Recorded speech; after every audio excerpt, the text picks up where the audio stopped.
Recent గా ప్రవేశపెట్టారు ఉచిత బస్సు పథకం. సో అసలు ఈ పథకం కింద మీకు ఏమైనా సిఫార్సులు కానీ కంప్లైంట్స్ కానీ వస్తున్నాయా? అంటే మామూలుగా ఉచిత బస్సు వచ్చేటప్పటికి ఏమైందని అంటే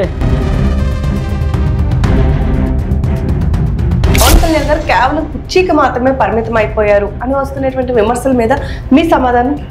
ముఖ్యమంత్రి గారు ఈ రాష్ట్రానికి ఏ పాలకులైనా ఎవరైనా ముఖ్యమంత్రి గారు మొదటి స్థానంలో ఉంటారు. ప్రశ్నిస్తా అని అధికారంలోకి వచ్చిన పవన్ కళ్యాణ్ గారు ఇప్పుడు ప్రశ్నించడం మానేసి బాబుకి భజన చేస్తున్నారు అనేటటువంటి విమర్శలు కూడా వస్తున్నాయి. 186 కోట్లను రిటర్న్ చేసినటువంటి ఏకైక నాయకుడు, నిజాయితీపరుడు, నిబద్ధత కలిగినటువంటి నాయకుడు ఈ భారత రాజకీయ చరిత్రలోనే ఒక పవన్ కళ్యాణ్ అని చెప్పేసి చెప్పాలా. ఎంత జోష్తో ఉన్న జన సైనికులు అధికారంలో మీ పార్టీ ఉన్నప్పటికీ కూడా వాళ్ళ పనులు చేయించుకోలేకపోతున్నాము. అట్లీస్ట్ మా జిల్లా అధ్యక్షుడిగా అంటే నాది రావచ్చు, దాంట్లో ఇదేం లేదు. మీరు కూటమి ప్రభుత్వంలో సంతృప్తితో ఉన్నారా? మీరు కానీ లేదా మీ అధినేత పవన్ కళ్యాణ్ గారు కానీ పార్టీ మీద సంతృప్తితో ఉన్నారా? ఇంక ఈ 5 ఏళ్ళు అయితే ఇంకా 10 ఏళ్ళ పాటు మనం కూటమితోనే ఉంటాం, కూటమితో వెళ్తామని చెప్పారు. అది మీ అందరూ అన్ని మాధ్యమాల్లో కూడా చూశారు. ఏదైతే మనకి అసెంబ్లీ సమావేశాలు ఉన్నాయో అందులో పొల్యూషన్ కంట్రోల్ బోర్డు పనితీరు పైన TDP MLA bonda Uma direct గా పవన్ కళ్యాణ్ గారి మీదే అనేక వ్యాఖ్యలు చేశారు. దీన్ని ఎలా చూడాలంటారు? మీరు స్వచ్ఛందంగా అంటే ఇంకోసారి దాన్ని చూస్తే దీంట్లో ఒక్కసారి ఆ డిబేట్ ని ఆ అసెంబ్లీలో జరిగిన సన్నివేశాన్ని. నమస్తే, వెల్కమ్ టు QTV మీడియా. నేను మీ Soumya. Leaders purse with QTV media అనేటటువంటి ప్రోగ్రాంలో ఈ రోజు మనతో పాటు ఉన్న గెస్ట్ శ్రీకాకుళం జిల్లాకి సంబంధించి జనసేన పార్టీ అధ్యక్షులు పిసిని చంద్రమోహన్ గారు. ఈ రోజు ఆయనతో మొత్తం ముఖాముఖి అన్ని మాట్లాడుకుందాం. సార్ నమస్తే. నమస్కారం అమ్మా. చంద్రమోహన్ గారు ఎలా ఉన్నారు? బాగున్నామ్మా. సరే, మనం క్వశ్చన్స్ లోకి వెళ్ళిపోదాం. సో కూటమి ప్రభుత్వం వచ్చి దాదాపు 1.5 year పూర్తి అయిపోతుంది. సో అసలు ఈ కూటమి ప్రభుత్వం ఇప్పటి వరకు పాలిస్తున్న దానిపై మీ అభిప్రాయం ఏంటి? ఏదైతే ఆంధ్రప్రదేశ్ ప్రజల ఆకాంక్షల మేరకు ఏర్పాటైనటువంటి కూటమి ప్రభుత్వం ఏర్పాటై 15 నెలల 18 రోజులు అవుతా ఉంది. ఈ పాలనలో రాష్ట్రంలో ఉన్నటువంటి అన్ని వర్గాల ప్రజలకు కూడా ఏదైతే ఇచ్చినటువంటి హామీల్లో భాగంగా కూటమిలో భాగంగా 3 పార్టీల కూటమిలో ఏదైతే ప్రధాన భూమిక పోషించినటువంటి మా జనసేన పార్టీ అధ్యక్షులు ఈ రాష్ట్ర ఉప ముఖ్యమంత్రి గారు, ఎందుకంటే తాడిత పీడిత నిమ్న వర్గాలు, ఎస్సీ వర్గాలు, బీసీ వర్గాలు అందరి మనోభావాల మేరకు ఆయన ఒక నీతి, నిజాయితీ, నిబద్ధత, చిత్తశుద్ధి కలిగినటువంటి నాయకుడిగా ప్రజలందరూ మనోభావాల మేరకు నడుచుకోవాలని ఒక ముక్త కంఠంతో ప్రజలందరూ కూడా నమ్మారు. ఆ నమ్మకాన్ని వమ్ము చేయకుండా నాటి నుంచి నేటి వరకు కూడా ఈ 5 ఏళ్ల పాలన కూడా ప్రజలందరికీ కూడా ప్రజారంగంగా అంటే ఏదైతే ప్రజలు విశ్వసించారో ఆ విశ్వాసం ఏదైతే ఉంచారో విశ్వాసం మేరకే ఈ పాలన సాగుతా ఉంది. అంతే మంచి సుపరిపాలన అందిస్తున్నటువంటి ఈ కూటమి ప్రభుత్వం ఏదైతే మన ముఖ్యమంత్రి గారు మీ అందరికీ సుపరిచితులు, ఈ రాష్ట్రానికి 14 ఏళ్ల ముఖ్యమంత్రిగా తెలుగుదేశం పార్టీ అధ్యక్షులుగా ఆయన చేసినటువంటి సేవలు, ఆయన అవసరం అని చెప్పేసి నమ్మి ఈ రాష్ట్ర ప్రజలు ఈ రోజు ఇచ్చినటువంటి సుపరిపాలన ఏదైతే సూపర్ 6 అన్నది హిట్ అయినటువంటి కార్యక్రమంలో భాగంగా ముందుకు పోతా ఉన్నాం. ఈరోజు సూపర్ 6 అన్నారు కాబట్టి మనకి రీసెంట్ గా ప్రవేశపెట్టారు ఉచిత బస్సు పథకం. సో అసలు ఈ పథకం కింద మీకు ఏమైనా సిఫార్సులు కానీ కంప్లైంట్స్ కానీ వస్తున్నాయా? అసలు దీని మీద అభిప్రాయం ఏంటి? అంటే మామూలుగా ఉచిత బస్సు వచ్చేటప్పటికి ఏమైందని అంటే అక్కడక్కడ ఏదో చిన్న ఏదో అంటే ఏదో మీడియాలో కానీ లేదా సోషల్ మీడియాలో కానీ చూస్తా ఉన్నాం. చూసిన పరిస్థితుల్లో ఈ 2-3 సార్లు మేము కూడా విన్నటువంటి పరిస్థితుల్లో ఉచిత బస్సు అనేసరికి మహిళలందరూ కూడా, స్త్రీలంతా కూడా, ప్రతి ఒక్కరు కూడా మంచి కార్యక్రమాన్ని చేపట్టారు అని చెప్పేసి ప్రభుత్వానికి కృతజ్ఞతలు తెలియజేస్తా ఉన్నారు. స్త్రీ శక్తి కన్నా ఉచిత బస్సు పథకాన్ని ప్రవేశపెట్టారు, కానీ ఇది పని పాట లేని మహిళలకే ఉపయోగపడుతుంది అని వైకాపా నేతలు విమర్శిస్తున్నారు. ఏమంటారు? లేదు, అది విమర్శ అయితే వాస్తవంగా ప్రతిపక్షాలు కానీ వారి స్థాయిలో వాళ్ళు మాట్లాడతారు. దాన్ని మనం పరిగణలోకి తీసుకోవాల్సిన అవసరం లేదు. ఎందుకంటే మనం చూస్తా ఉన్నాం అన్ని వర్గాల స్త్రీలు కూడా వారి పని ఏదైతే ఉందో ఇక్కడ నుంచి పుట్టింటికి వెళ్తే 250, 300 అప్ అండ్ డౌన్ 550 అయ్యేది అని చెప్పేసి చాలా మంది చూస్తా ఉన్నాం. అట్లాగే విద్యార్థులు చాలా మంది బస్ పాస్ కట్టడానికి కూడా స్తోమత లేనటువంటి పరిస్థితుల్లో ఉన్నటువంటి నిమ్న వర్గాల్లో ఉన్నటువంటి చదువుతున్న విద్యార్థులు కూడా ఇది మంచి సదవకాశం. అలాగే ఉద్యోగులకు కూడా చాలా మంచి అవకాశం కల్పించామని చెప్పేసి అందరూ కూడా భావిస్తా ఉన్నారు. మంచిదని చెప్పేసి తెలియజేస్తా ఉన్నాయి కార్యక్రమం. చంద్రమోహన్ గారు, కూటమి ప్రభుత్వం అధికారంలో ఉన్నప్పటికీ పాలనలో మాత్రం చంద్రబాబు నాయుడు గారి మార్క్ మాత్రమే కనిపిస్తుంది, పవన్ కళ్యాణ్ గారు కేవలం కుర్చీకి మాత్రమే పరిమితం అయిపోయారు అని వస్తున్నటువంటి విమర్శల మీద మీ సమాధానం? అంటే ప్రస్తుతం అయితే ఆంధ్రప్రదేశ్ కూటమి ప్రభుత్వం ఏర్పాటైన నాటి నుంచి నేటి వరకు కూడా, మొదటి నుంచి నేటి వరకు కూడా ఏదైతే ఆంధ్రప్రదేశ్కి ఒక దిశ దశ, ఈ ఆంధ్రప్రదేశ్ ఎకానమీ దెబ్బతిన్నటువంటి పరిస్థితుల్లో ప్రజలందరినీ ముందుకు తీసుకుపోవాల్సిన ఆవశ్యకత, అవసరం మన కూటమి ప్రభుత్వం మీద ఉందని చెప్పేసి ఆ దిశగానే ఏ స్థాయిలో మనం ఉండాలి, ఏదైనా మనం అనుకుంటే మీరు ఏదైతే ఇప్పుడు అడిగినటువంటి అంశాల్లో భాగంగా ముఖ్యమంత్రి గారు ఈ రాష్ట్రానికి ఏ పాలకులైనా ఎవరైనా ముఖ్యమంత్రి గారు మొదటి స్థానంలో ఉంటారు. ఉప ముఖ్యమంత్రి గారి తాలూకా వాళ్ళ క్యాలిబర్, ఆయన తాలూకా పనితనం ఈరోజు చూస్తా ఉన్నాం. 75 ఏళ్ల స్వతంత్ర భారతదేశ చరిత్రలో గిరిజన గ్రామాలకి, తండాలకి రోడ్లేసి వారి జీవన ప్రమాణాలు మెరుగుపరిచినటువంటి ఏకైక నాయకుడు ఎవరైనా ఉన్నారంటే శ్రీ కొణిదెల పవన్ కళ్యాణ్ గారు, పంచాయతీరాజ్ శాఖ మంత్రి, ఈ రాష్ట్ర ఉప ముఖ్యమంత్రి గారు అని చెప్పేసి గిరిజన గ్రామాలతో పాటు అన్ని వర్గాలు కూడా ఈరోజు ఆయన్ని ప్రతి ఒక్కరు కూడా మెచ్చుకుంటున్నటువంటి పరిస్థితులు చూస్తా ఉన్నాం. అంటే ఆయన మార్క్ కనిపిస్తుంది అంటారా పవన్ కళ్యాణ్ గారి మార్క్? తప్పకుండా మనం చూసినట్లయితే ఆయన గ్రాఫ్ రాను రాను ప్రస్తుతం అన్ని ఏదైతే భారతదేశ రాజకీయాల్లో జరుగుతున్నటువంటి అన్ని సర్వేల్లో కూడా ఒక మంచి నూతన నాయకుడు, మంచి వ్యక్తి వచ్చారు, ప్రజలకి భరోసానిస్తా ఉన్నాడు. ఆయన సొంత నిధులను కూడా అధికారంలో ఉండి కూడా ఎవరైనా అణగారిన వర్గాలు కానీ బాధ అని వచ్చినటువంటి కుటుంబాలను ఆదుకునే పరిస్థితులు ఆయన సొంత నిధులు ఇస్తున్నటువంటి ఏకైక నాయకుడి ఈ భారత రాజకీయాల్లో ఆయన అని చెప్పేసి చెప్పక తప్పదు. అందరూ అంటున్నారు, మనం కాదు, ఈరోజు ప్రపంచం చెప్తా ఉంది. ఓకే, మీ అధినేతకే కాదు మీ శ్రేణుల్లో కూడా కూటమి ప్రభుత్వం సరైన గుర్తింపు ఇవ్వడం లేదు లేదా సరైన ప్రాధాన్యత ఇవ్వడం లేదు అనేటటువంటి ఆరోపణలు వినిపిస్తున్నాయి. దీని మీద ఏం చెప్తారు? ఏదైతే ప్రాధాన్యత అంటే అంశాల వారీగా ప్రాధాన్యత ఇస్తున్నటువంటి పరిస్థితుల్లో ఒక దగ్గర ఒక కుటుంబంలోనే ఇప్పుడు 3 పార్టీల కలయిక, ఒక కుటుంబంలోనే చిన్న చిన్న అంతరాలు ఉండటం, ఏదైనా ఉంటే మళ్ళీ అవి సరిచేసుకునే పరిస్థితులు ఉండాలా. ఎందుకంటే మనం కూటమితో ఆంధ్రప్రదేశ్ ప్రజల జీవన విధానంలో మెరుగైన మార్పులు, వారి జీవితాల్లో వెలుగులు నింపాలి అని చెప్పేసి కంకణం కట్టుకున్నటువంటి పవన్ కళ్యాణ్ గారు ఏదైతే నిర్ణయం తీసుకున్నారో ఆయన నిర్ణయానికి కంకణబద్ధులమై పనిచేయడమే మా బాధ్యత. ఆ దిశగానే అందరికి కూడా ఏదైతే జనసేన తాలూకా శ్రేణులందరికి కూడా ఏ దిశగా అన్ని మీరు చూస్తా ఉన్నారు. ఆంధ్రప్రదేశ్లో కూటమి గవర్నమెంట్ లో నామినేటెడ్ పోస్టులో ఎవరు ఏ స్థాయిలో ఎవరికి ఏమి ఇవ్వాలి, మాకు వచ్చినటువంటి పరిస్థితి, మా పర్సంటేజ్ ఆఫ్ నామినేటెడ్స్ కానీ పదవుల్లో అందరికి కూడా సముచిత స్థానాన్ని మా అధ్యక్షులు కల్పిస్తా ఉన్నారు. చాలా సంతృప్తిగానే ఉన్నారు. అరాకోరా ఎక్కడో ఉంటే ఈ కామన్ గా జరుగుతూ ఉంటాయి. దాన్ని మనం అంత దీంట్లో తీసుకోవాల్సిన ఆవశ్యకత అయితే లేదు, అవసరం కూడా లేదు. అవసరం లేదని మీరు అంటున్నారు, కానీ ప్రశ్నిస్తా అని అధికారంలోకి వచ్చిన పవన్ కళ్యాణ్ గారు ఇప్పుడు ప్రశ్నించడం మానేసి బాబుకి భజన చేస్తున్నారు అనేటటువంటి విమర్శలు కూడా వస్తున్నాయి కదా. దీని మీద మాత్రం మీరు ఒక లీడర్ గా స్పందించాలి. సో ఏమంటారు? లేదు, ప్రశ్నించడానికే ఏదైతే తాడిత పీడిత నిమ్న వర్గాలు, బీసీ వర్గాలు, ఎస్సీ వర్గాలు, ఎస్టీ వర్గాల వారి జీవితాల్లో వెలుగులు నింపాలనే ప్రధాన ఉద్దేశంతో ఈ రాష్ట్ర ప్రజల జీవన విధానంలో మెరుగైన మార్పులు తీసుకురావాలి, రాజకీయాల్లో మార్పు, విధానాల్లో మార్పు తీసుకురావాలని వచ్చినటువంటి వ్యక్తి కనుక ఆ దిశగానే పాలన సాగిస్తా ఉన్నారు. ఆయన తీసుకున్నటువంటి నిర్ణయాలన్నీ కూడా ప్రజలు స్వాగతిస్తా ఉన్నారు. అంతేగాని ఇప్పుడు ఎవరికి వాళ్ళకి వీళ్ళకి ఇవి పెట్టి కొంత ఏంటంటే రాజకీయాల్లో చిచ్చులు పెట్టే పరిస్థితులు కూడా ఉంటాయి. ఎందుకంటే ఈ కూటమి ప్రభుత్వం ఒక దిశగా వెళ్తా ఉంది, ఒక మంచి ప్రభుత్వం అని పేరు తెచ్చుకుంటున్నటువంటి పరిస్థితుల్లో ఈ దీంట్లో ఆంతర్యంలో అనేక మంది ఇంకా అనేక కోణాల్లో వెళ్తా ఉన్నారు. ఆ కోణాలను మనం ఆలోచించాల్సిన అవసరము లేదు. ప్రస్తుతం ప్రజలు స్వాగతిస్తా ఉన్నారు.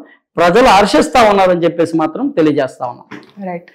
ఆడబిడ్డ నిధి ఏదైతే ఉందో దానికి సంబంధించి ఇవ్వడానికి కూడా డబ్బులు లేవు ఆర్థికంగా అని చెప్పి మంత్రి అచ్చెన్నాయుడు కూడా చాలా సార్లు వ్యాఖ్యానించిన పరిస్థితులు చూసాము. దాంతో పాటుగా ఏదైతే ఇప్పుడు ప్రభుత్వ పథకాలు ఉన్నాయో వాటన్నిటిని కూడా అమలు చేయడానికి లేకుండా ప్రభుత్వం ఇప్పుడు అప్పుల్లో ఉంది అని చెప్పినా సరే ఒకవైపు బాబు గారు కానీ, లోకేష్ కానీ, పవన్ కళ్యాణ్ గారు కానీ అని వీళ్ళందరూ జల్సాలు చేస్తున్నారు, హెలికాప్టర్లను కూడా దుర్వినియోగం చేస్తున్నారు అని చెప్పి ఏదైతే మంత్రి సీదిరి అప్పలరాజు వైసీపీ పార్టీకి సంబంధించి మాజీ మంత్రి చెప్తున్న పరిస్థితి కనిపిస్తుంది. దీని మీద ఏమంటారు? మీకు ఇంతకంటే హాస్యాస్పదమైనటువంటి అంశం ఇంకోటి ఉండదని చెప్పేసి చెప్పాలా? ఎందుకంటే గత 2019లో ఏర్పాటైనటువంటి ప్రభుత్వం 19 నుంచి 24 వరకు కూడా వైఎస్ఆర్ కాంగ్రెస్ పార్టీ దోబరా చేసినటువంటి ప్రజాధనాన్ని ఏ ప్రభుత్వాలు కూడా ఇంతవరకు చేయలేదు. అందులో భాగంగానే వారి సొంత ఏదైతే వైఎస్ జగన్మోహన్ రెడ్డి గారి తాలూకా సొంత కూతుర్లు చదువుతా ఉన్నటువంటి అక్కడికి కుటుంబ సభ్యులుగా హెలికాప్టర్లు కాదు సొంత విమానాలు వేసుకొని వెళ్ళినటువంటి పరిస్థితులు ఉన్నాయి.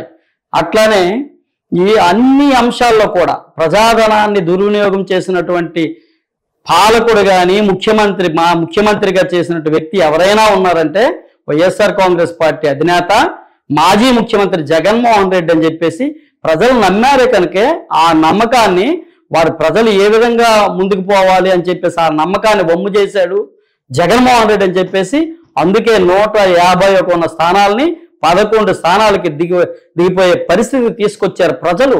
ఈరోజు ప్రజలు నిర్ణయాల మేరకు ప్రజల ఆకాంక్షల మేరకు మనం పాలన సాగించకపోతే ఎవరికైనా ఇదే పరిస్థితి పడుతుందని చెప్పేసి తెలియజేస్తున్నాం.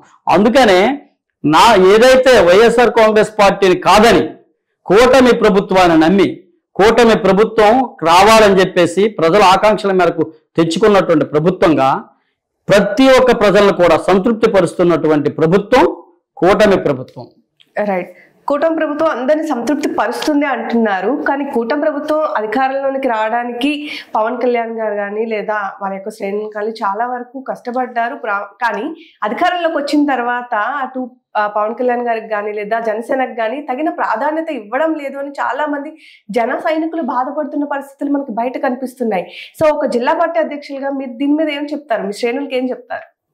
శ్రేణులకి చెప్పేది ఏంటంటే ఉమ్మడి శ్రీకాకుళం జిల్లాలో 10 నియోజకవర్గాల్లో ఉన్నటువంటి జన సైనికులు వీర మహిళలు కూడా చాలా సంతృప్తిగా ఎవరు కూడా బయటకు వచ్చి నేను ఈ బాధపడుతున్నాను చెప్పే పరిస్థితులు లేవు. మేము వెళ్తున్నటువంటి త్రోవలో ఇంకొక పార్టీ వారు కానీ ఇంకొకరు కానీ మిమ్మల్ని ఈ విధంగా చిన్న చూపు చూస్తా ఉన్నారు, మిమ్మల్ని ఇలా చేస్తున్నారని చెప్పేసి ఈ ఉన్నటువంటి పార్టీలు కానీ ప్రతిపక్షాల నాయకులు కానీ వారు చిన్న చూపు చూస్తున్నారని అంటే వీళ్ళు ఏమైనా అనొచ్చు కానీ ఎవ్వరికి కూడా అదే. అందుకనే మొన్న క్రిందటి నెల 28, 29, 30 విశాఖ వేదికగా కార్యక్రమాలు పెట్టి ప్రతి కార్యకర్తకి, ప్రతి నాయకుడికి, ప్రతి వీర మహిళకి, ప్రతి జన సైనికుడికి భరోసానిచ్చినటువంటి ఏకైక నాయకుడు జనసేన పార్టీ అధ్యక్షుడు రాష్ట్ర ఉప ముఖ్యమంత్రి మన కొనిదెల పవన్ కళ్యాణ్ గారు. ఎందుకంటే అందరూ కూడా సంతృప్తి చెందారు. ఓకే, ఆల్రెడీ మనకి మంచి భరోసాలు ఇచ్చారు. ఒక నూతన వరడుతో రానున్నటువంటి రోజుల్లో పార్టీని క్షేత్రస్థాయిలో బలోపేతానికి పరిగెట్టించేందుకు ఏ విధంగా త్రిశూల్ అనే ఒక నూతన అధ్యాయానికి తరలేపినటువంటి పార్టీ అధ్యక్షులు మా జనసేన నాయకుడు, మా దైవం, మా కొనిదెల పవన్ కళ్యాణ్ గారు అని చెప్పేసి ప్రతి ఒక్క కార్యకర్త కూడా ఈ రోజు గుండెల మీద చేసుకొని తిరుగుతా ఉన్నారు, పనిచేస్తా ఉన్నారు. ఇది ప్రచారానికే తప్ప ఏమీ లేదు. అందులో ఇవేం లేవు. అంతరంలో అనేక మంది ఎన్నో అనుకోవచ్చు, అవి కాదు. ఓకే, కేవలం మీ పార్టీ ఆర్థిక బలాన్ని చూస్తుందంటారా? ఎస్ ఆర్ నో, స్ట్రైట్ గా ఒక వర్డ్ చెప్పండి. ఆర్థిక బలం అయితే చూడదు. మన ఏదైతే టు బి ఫ్రాంక్ గా మీరు కూడా ఆల్రెడీ ట్రూ చెప్పాలి అంటే భారతదేశ రాజకీయ పార్టీల్లోనే జనసేన పార్టీ అన్నది ఆర్థిక బలానికి, ఆర్థికంగా ఉన్నవారికి వ్యతిరేకము. ఎందుకంటే దాంట్లో భాగంగానే నేను జనసేన పార్టీ అధ్యక్షుడికి, ఉమ్మడి శ్రీకాకుళం జిల్లా అధ్యక్షుడిగా నేను ఒక రైతు కుటుంబం నుంచి ఉద్యమ నేపథ్యం నుంచి వచ్చిన వ్యక్తిని, నేను కోర్టులో ఉన్నటువంటి వ్యక్తిని కాదు. అలానే ఎంతో మంది కోట్లు ఖర్చు పెడతానని చెప్పినా సరే జనసేన పార్టీ అధ్యక్షులుగా ఇవ్వలేదు, నాయకత్వాన్ని ఇవ్వలేదు.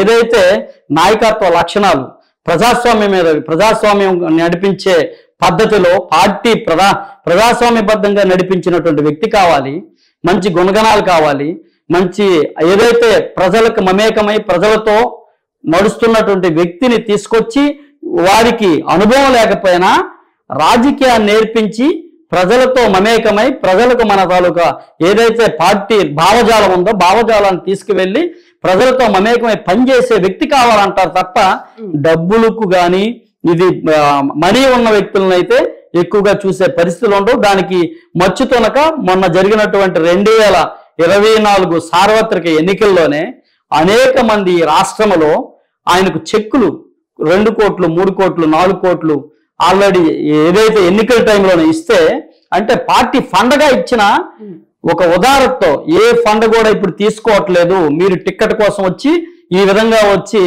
అవాకులు చవాకులాడి వెళ్లే వాళ్ళు కూడా చాలా మంది ఉంటారు. కుయ్యత్తుల్లో భాగంగా అనేక పార్టీలు ఉసుకొలిపితే ఇలా వచ్చిన వాళ్ళు కూడా అనేక మంది ఉంటారు. అందుకని 186 కోట్లను రిటర్న్ చేసినటువంటి ఏకైక నాయకుడు, నిజాయితీపరుడు, నిబద్ధత కలిగినటువంటి నాయకుడు ఈ భారత రాజకీయ చరిత్రలోనే ఒక పవన్ కళ్యాణ్ అని చెప్పేసి చెప్పాలా. సరే, మిమ్మల్ని నేను క్వశ్చన్ అడగాలనుకుంటున్నాను. కేవలం ఆర్థిక బలం ఉంది అనే కారణంగానే ఎన్నికలకి కొద్ది రోజుల ముందు వచ్చినటువంటి పర్సన్ మీ పార్టీలోకి వచ్చినటువంటి కొరికాన రవికుమార్ గారికి సుడా చైర్మన్ గా ఇచ్చారు. మరి పార్టీ బలోపేతం చేయడానికి పార్టీ ఫస్ట్ నుంచి మీలాంటి వాళ్ళు కష్టపడుతున్నారు, మీరు కష్టపడుతున్నారు, మీకెందుకని ఇవ్వలేదు? దీని మీద చాలా విమర్శలు కూడా బయట వినిపిస్తున్నాయి. సో ఏం చెప్తారు? అంటే అది పార్టీ తీసుకున్న నిర్ణయం శిరోధార్యం అమ్మ. మేము కానీ పార్టీ శ్రేణులు కానీ వీర మహిళలు కానీ దాంట్లో రెండో ఆలోచన ఉండదు.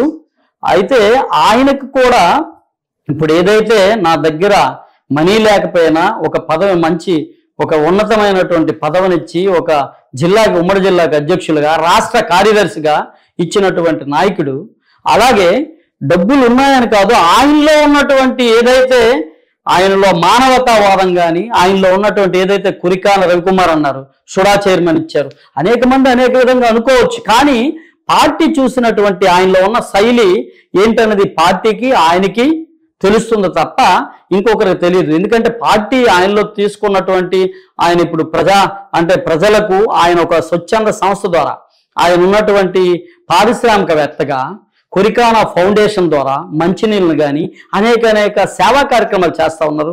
దాన్ని పరిగణలో తీసుకొచ్చి ఆయనకి ఇచ్చి ఇక్కడ పార్టీ బలోపేతానికి దోహదపడుతుంది కదని చెప్పేసి ఇవ్వచ్చు.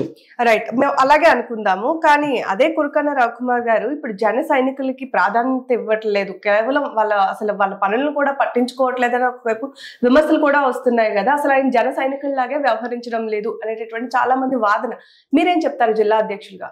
మీరు కురికాన రవికుమార్ గారు ఎవరు వెళ్ళినా సుడా ఆఫీసులో ఉంటే ఎవరు వెళ్ళినా ఏదో పని మీద వెళ్ళినా నేనే ఒక పని ఏర్పాటు కావాలి సార్ అని చెప్తే జాయింట్ కలెక్టర్ గారి దగ్గరికి స్వయంగా తీసుకొని వచ్చి పనిచేసినటువంటి వ్యక్తి.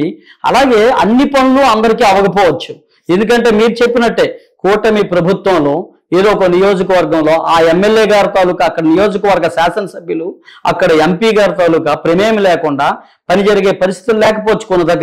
కొన్ని దగ్గరలో మనమే చేసే పరిస్థితులు ఉంటాయి. అంతేగాని ఆయన అయితే నిస్వార్థంగా పనిచేయడానికి ప్రజల తరపున ఈ జిల్లాలో ఏదైతే ఉమ్మడి శ్రీకాకుళం జిల్లాలో కురికాన రవికుమారు ఒక నూతన రాజకీయ నిర్మాణం ద్వారా ఈ ఏదైతే నిజాయితీ నిబద్ధత కలిగినటువంటి జనసేన ద్వారా ప్రజలకు సేవ చేద్దామని చెప్పేసి వచ్చినటువంటి వ్యక్తి తప్ప ఎవరో అవి అంటుంటారు, పడిన వాళ్ళు ఎన్నో చెప్తా ఉంటారు. ఆయన అయితే మాకు దగ్గరగానే ఉన్నారు, మాకు అందుబాటులో ఉంటున్నారు, మేమైతే మంచిగానే బాగానే ఆయనతో ఉంటున్నాం. దాంట్లో రెండు బయట ప్రచారం జరగవచ్చు, దాంట్లో ఇదేం లేదు. Okay, right. ఇక్కడ ఒక కాపు సామాజిక వర్గానికి చెందిన వ్యక్తిగా మీరు పార్టీలోకి వచ్చిన తర్వాత పార్టీకి సంబంధించిన పదవులు కానీ లేదా ప్రభుత్వ పదవులు కానీ అన్నీ కూడా మీ సామాజిక వర్గానికి చెందిన వాళ్ళకి ఇస్తున్నారు, మిగతా సామాజిక వర్గానికి చెందిన వాళ్ళకి అన్యాయం జరుగుతుంది అని మీ పార్టీ శ్రేణులు కూడా అభిప్రాయపడుతున్నారు. పర్సనల్ గా ఒకరిద్దరు కూడా అభిప్రాయపడుతున్న సందర్భాలు ఉన్నాయి. దీని మీద ఏమంటారు? లేదు, అలాగని ఉండదు. ఇప్పుడు ఒక పార్టీ అనేటప్పుడు అన్ని పక్షాలు అన్ని వర్గాలు అందరూ ఉంటారు పార్టీలో. అందరినీ ప్రయారిటీ ఆఫ్ ఇది చూసుకొని వెళ్తా ఉన్నారు. దాంట్లో భాగంగానే ఓ చిన్న పదవులకి ఇస్తే పెద్ద పదవి ఇప్పుడు ఉంది. ఆల్రెడీ ఏదైతే నామినేటెడ్ పోస్టులు ప్రారంభంలోనే ఈ జిల్లాకు సంబంధించి స్టార్టింగ్లోనే ఇచ్చినటువంటి అంశాల్లో భాగంగా ఒక ఓసీకి ఇచ్చారు, ఒక కార్పొరేషన్ని శ్రీకాకుళం జిల్లా కోటాలోనే ఇది ఎంఎస్ఎంఈ చైర్మన్కి ఇచ్చారు ఈ జిల్లా కోటాలోనే. అట్లాగే ఆయన ఓసీ కోటాలను ఇచ్చారు. అట్లాగే ఒక బీసీ కాళింగ సామాజిక వర్గానికి సంబంధించినటువంటి ఇది ఏదైతే మన లోల రాజేష్ అని జిల్లా ప్రధాన కార్యదర్శిగా ఉన్నారు, ఆయనకి కాళింగ్ కార్పొరేషన్ రాష్ట్ర డైరెక్టర్గా ఇచ్చినాం జనసేన పార్టీ తరఫున ఆ కార్పొరేషన్లో. అలాగే ఇక్కడ ఆమదాల వలస నియోజకవర్గానికి సంబంధించినటువంటి వారికి ఎక్కడెక్కడ ఇవ్వాలి ఏంటని చెప్పేసి కొన్ని ఇచ్చినా కొన్ని పదవులు రావటానికి టైం పడతా ఉంది, ఇంకా కొన్ని వస్తాయి. అందరినీ కలుపు ఒకేసారి అన్ని వర్గాల్ని ఇచ్చేసుకొని వెళ్ళాం. ఒకరికి ఒకసారి ఇస్తే ఇంకొకరికి ఒకసారి అలా కంటిన్యూ అవుతుంది. మాకు ఉన్నటువంటి పర్సంటేజ్లో వచ్చేవే చాలా తక్కువ. ఆ వచ్చిన సర్దుకుంటే పోతా ఉన్నాం.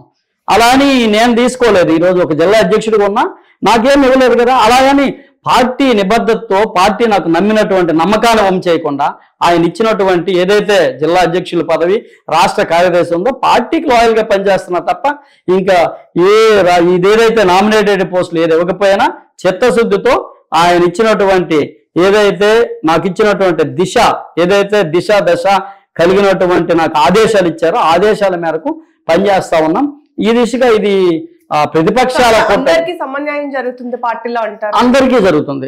ప్రతి ఒక్క అన్ని కులాలకు కూడా సమన్యాయం జరిపించే స్థితిలోనే వారి కుల ఏదైతే ఇప్పుడు తూర్పు కాపులు ఉన్నారు, అలాగే కాళింగ కమ్యూనిటీ ఉంది, అలాగే వెలమ ఉంది, అలాగే అన్ని బీసీ వర్గాల్లో ఎస్టీ వర్గాల్లో ఎస్సీ వర్గాల్లో ఇప్పుడు అందరిని కూడా అన్ని వర్గాలను కూడా సమాన స్థానంలోనే వారి నిష్పత్తి ఏదైతే జనాభా దామాషా పద్ధతిలో మాకు వస్తున్నటువంటి దీంట్లో దాన్ని పంచుకుంటూ వాళ్ళని ఇస్తా ఉన్నారు. దాంట్లోనైతే ఎటువంటి అనుమానాలు కూడా తావలేదు.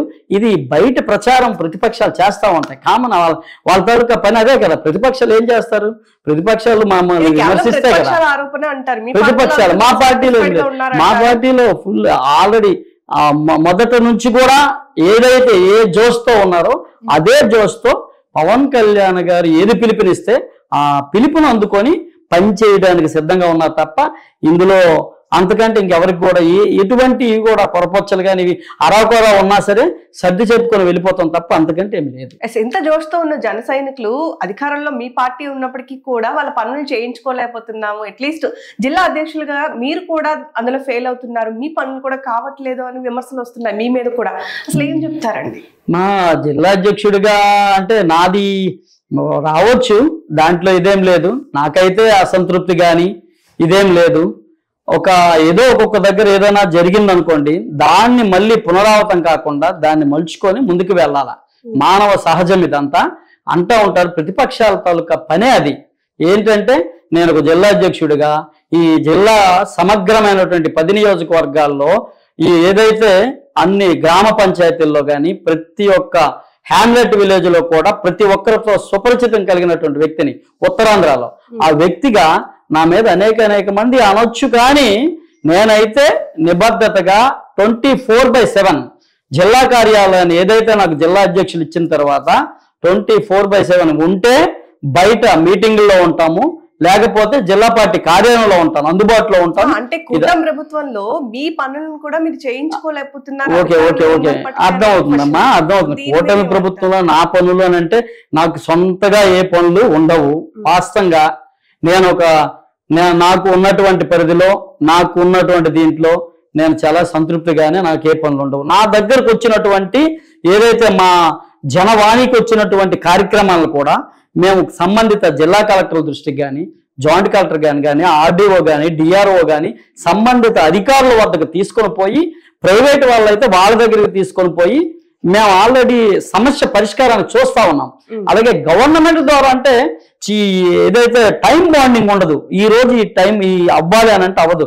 10 రోజులు 15 రోజులు అవుతుంది.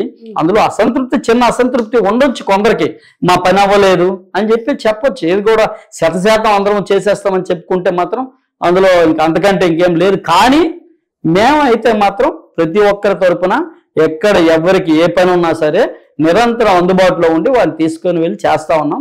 రానున్నటువంటి ఇప్పుడు 3.5 ఏళ్ల పాలన ఉంది.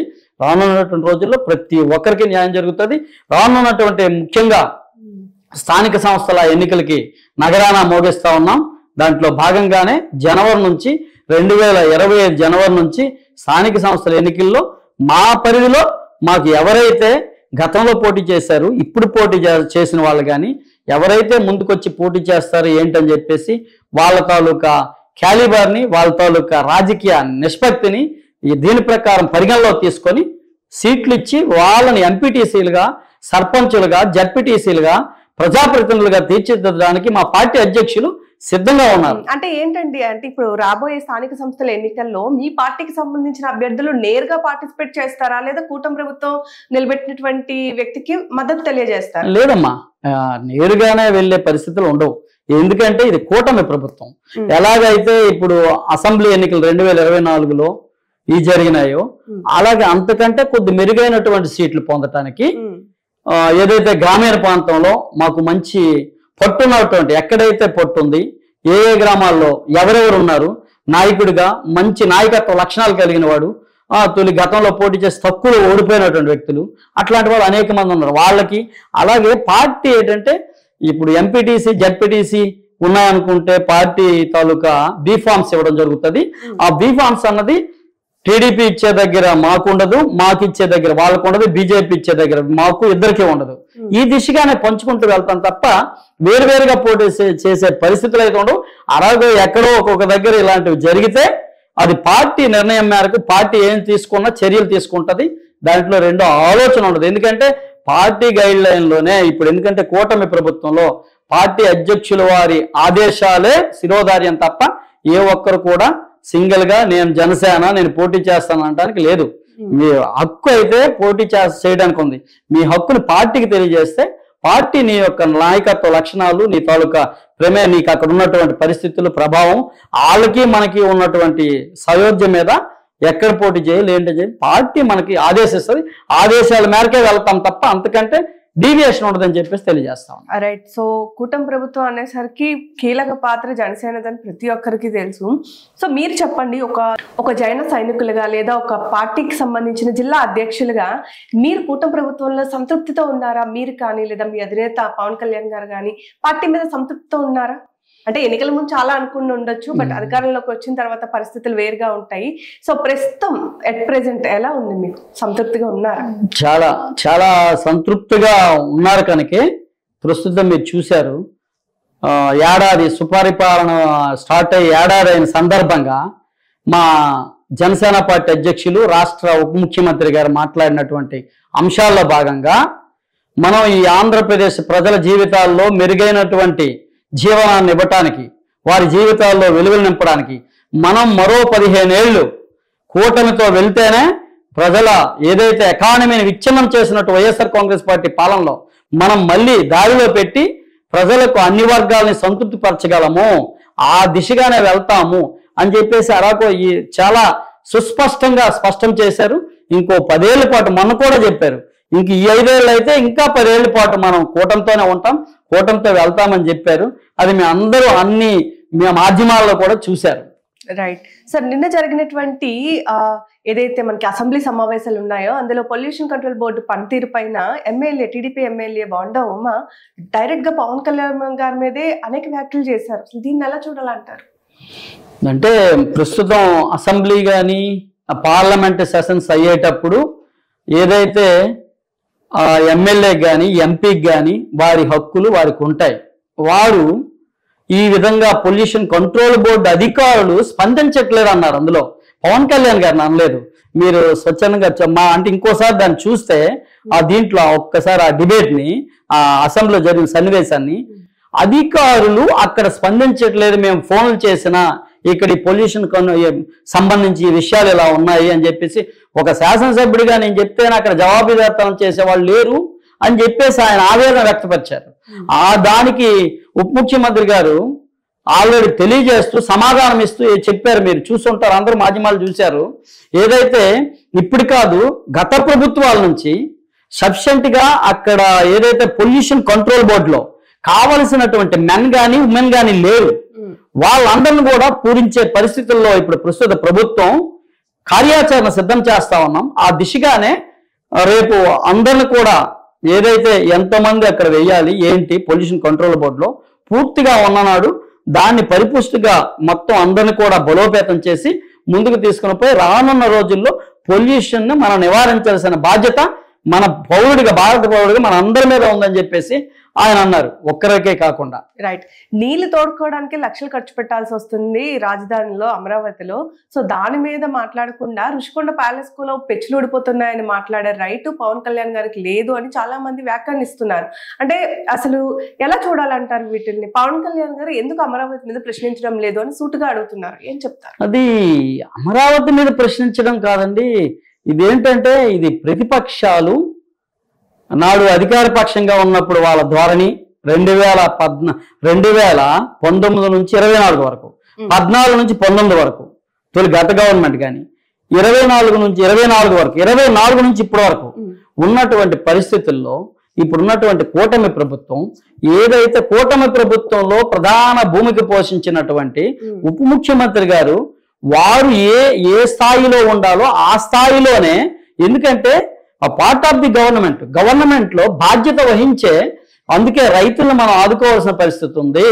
ఆ ఏదైతే భూములు ఇచ్చినటువంటి రైతుల తరపున మనం ఉండాలని చెప్పేసి ఈ రోజు కూడా అంటున్నటువంటి నాయకుడు, అధికారంలోకి వచ్చినటువంటి నాయకుడు ఎవరైనా ఉన్నారంటే పవన్ కళ్యాణ్ గారే. పవన్ కళ్యాణ్ గారిని బయట వాళ్ళు అంటారంటే ఎవరంటారు? వైఎస్ఆర్ కాంగ్రెస్ పార్టీ వాళ్ళు అంటారు, సిపిఎం వాళ్ళు, సిపిఐలో ఏదైతే ప్రతిపక్షాలుగా ఉన్నటువంటి వాళ్ళ పని అది, వాళ్ళ తాలూకా వాళ్ళ పని వాళ్ళు చేస్తా ఉన్నారు. కానీ ప్రజలు నమ్మే పరిస్థితుల్లో లేరు. ఎందుకంటే ఈ రాష్ట్రానికి ఉప ముఖ్యమంత్రిగా ఒక నిజాయితీ పరుడు, భరోసానిచ్చినటువంటి నాయకుడు ఉన్నాడు అని ధైర్యంగా ఉన్నారు. ఈరోజు ఎవరికి ఎటువంటి అన్యాయం జరిగినా ఈరోజు చూసారు మెడికో అనేక సంఘాలు వెళ్తా ఉన్నాయి.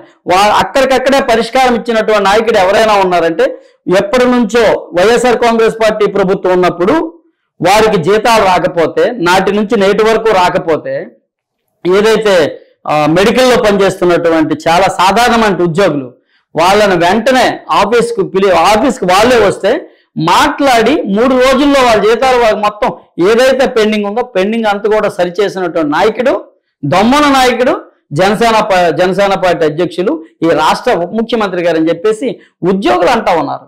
మనం కాదు, మీరు మేము ఒక అధ్యక్షులుగా పార్టీకి పనిచేస్తున్న వ్యక్తులు మేము చెప్పొచ్చు, మనం కాదు. ఈరోజు సొసైటీ అంటుంది, మేధావులు అంటా ఉన్నారు. అటువంటి వ్యక్తి రాష్ట్రానికి కావాలని చెప్పేసి, ఈ రాష్ట్రానికి, రాష్ట్ర ప్రజలకి ఆయన సేవలు అవసరం అని చెప్పేసి ఈరోజు నమ్ముతా ఉన్నారు.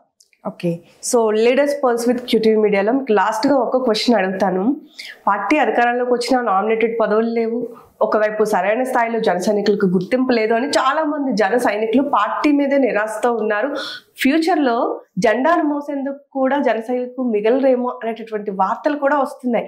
దీని మీద మీరు ఏం చెప్తారు ఫైనల్గా? లేదండి, ఇది ఈ ప్రచారం అయితే ప్రచారం అంటే ప్రస్తుతం ఉన్నటువంటి ఏదైతే ప్రతిపక్షాలుగా ఉన్నటువంటి వైఎస్ఆర్ కాంగ్రెస్ పార్టీ కానీ ఉన్నటువంటి పార్టీలు వారి తాలూకా పని ఏదైతే విచ్ఛిన్నం, ఏదైతే ఈ 3 పార్టీల కలయికతో ఉన్నటువంటి కూటమిగా ఉన్నటువంటి ప్రభుత్వం ఈ పార్టీల్లో విచ్ఛిన్నాన్ని ఏర్పాటు చేస్తే మనం బలోపేతం కావాలి. దానికి ఏం మనం మాట్లాడితే వస్తుంది, పని కట్టుకొని దానికి ఒక టీం వేసి పనిచేస్తూ ఉంది. అందుకని ఏదైతే ఆ కుయ్యెత్తులో భాగంగా వారు ఇచ్చేస్తున్నటువంటి దీంట్లో ఉచ్చులో మీరు పడొద్దని చెప్పేసి మా అధ్యక్షులు, మా జనసేన నాయకుడు, మా కొనుగోల పవన్ కళ్యాణ్ గారు మొన్ననే అందరికీ సూచించారు.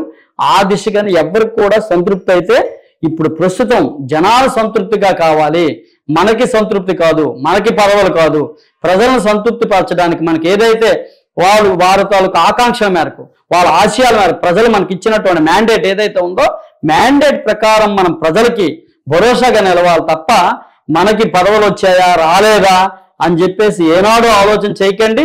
ఏ రోజు మీకు పదవి వస్తుంది ఏంటని చెప్పేసి పార్టీ చూసుకుంటుంది, నేనున్నాను మీకు అని చెప్పేసి మనోధైర్యాన్ని ఇచ్చినటువంటి నాయకుడు ఈ రాష్ట్ర ఉప ముఖ్యమంత్రి, జనసేన పార్టీ అధ్యక్షులు శ్రీ కొనుగోల పవన్ కళ్యాణ్ గారే. ఆయన ఇచ్చినటువంటి భరోసాన్ని పుణికిపుచ్చుకొని ఈ రోజు చాలా ఉత్సాహంతో ఈ రోజు జెండా ఆవిష్కరణలు కానీ, గ్రామాల్లో కమిటీలు కానీ, రేపు దసరా నుంచి ఒక నూతన వరవలతో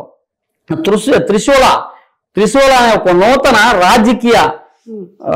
రాజకీయ వ్యవస్థను స్థాపించడానికి గ్రామాల్లో ఇప్పటి వరకు చూశారు ఒక విధానాన్ని, ఇంకొక విధానాన్ని గ్రామ స్థాయిలో, పట్టణ స్థాయిలో, వార్డు స్థాయిలో పార్టీ బలోపేతం ఎలా చేయాలని చెప్పేసి ఆయన ఒక సూచనప్రాయంగా మొన్న మాకు ఒక ఇది ఇచ్చారు. ఆ దాని ప్రకారమే ముందుకు పోతాం. జిల్లా అధ్యక్షులకు కానీ రాష్ట్ర కమిటీని కూర్చోబెట్టి ఆయన ఒక దిశానిర్దేశం చేశారు. ఆ దిశానిర్దేశాన్ని తూచా తప్పకుండా పాటిస్తూ రానున్నటువంటి రోజుల్లో ఈ ఆంధ్రప్రదేశ్ ప్రజల భవిష్యత్తును తీర్చిదిద్దడానికి, ప్రజలకు భరోసానివ్వటానికి ఈ ఆ జనసేన పార్టీ ఏ విధంగా ముందుకు పోవాలో ఆ దిశగానే ముందుకు పోతామని చెప్పేసి తెలియజేస్తా ఉన్నాం. ఏది ఏమైనా పార్టీ అధ్యక్షులు వారు, జనసేన పార్టీ అధ్యక్షులు శ్రీ కొణిదెల పవన్ కళ్యాణ్ గారు పార్టీ వర్గం ఏదైతే పిలుపునిస్తుందో పిలుపుని అందుకొని పనిచేయడం తప్ప ఇంకొక ఆల్టర్నేటివ్ ఉండదని చెప్పేసి నేను తెలియజేస్తా ఉన్నాను. రైట్ సార్, థ్యాంక్ యూ ఇంత ఓపెన్ గా మాట్లాడినందుకు. ధన్యవాదాలమ్మా, థ్యాంక్ యూ. చూసారు కదా, ఇది లీడర్స్ పర్స్ విత్ క్యూటీవీ మీడియాలో ఈ రోజు ఎపిసోడ్ అనమాట. సో మళ్ళీ ఇంకొక లీడర్తో మీ ముందుకు వస్తాను. అంతవరకు కీప్ వాచింగ్ అవర్ ఛానల్. ఇప్పటికే ఎవరైనా ఛానల్ సబ్స్క్రైబ్ చేసుకోకపోతే ఖచ్చితంగా సబ్స్క్రైబ్ చేసుకోండి. అండ్ అదేవిధంగా కూటమి ప్రభుత్వం మీద, ఇప్పుడు ఉండేటటువంటి కూటమి ప్రభుత్వంలో జనసేన యొక్క పాత్ర మీద మీ అభిప్రాయాన్ని కూడా ఖచ్చితంగా కామెంట్ రూపంలో పోస్ట్ చేయండి. అలాగే ఫ్యూచర్లో లీడర్స్ని ఎలాంటి క్వశ్చన్స్ అడిగితే బాగుంటుంది అనుకుంటున్నారో మీ వంతు కూడా మీ అభిప్రాయాన్ని తెలియజేసేయండి. Thank you.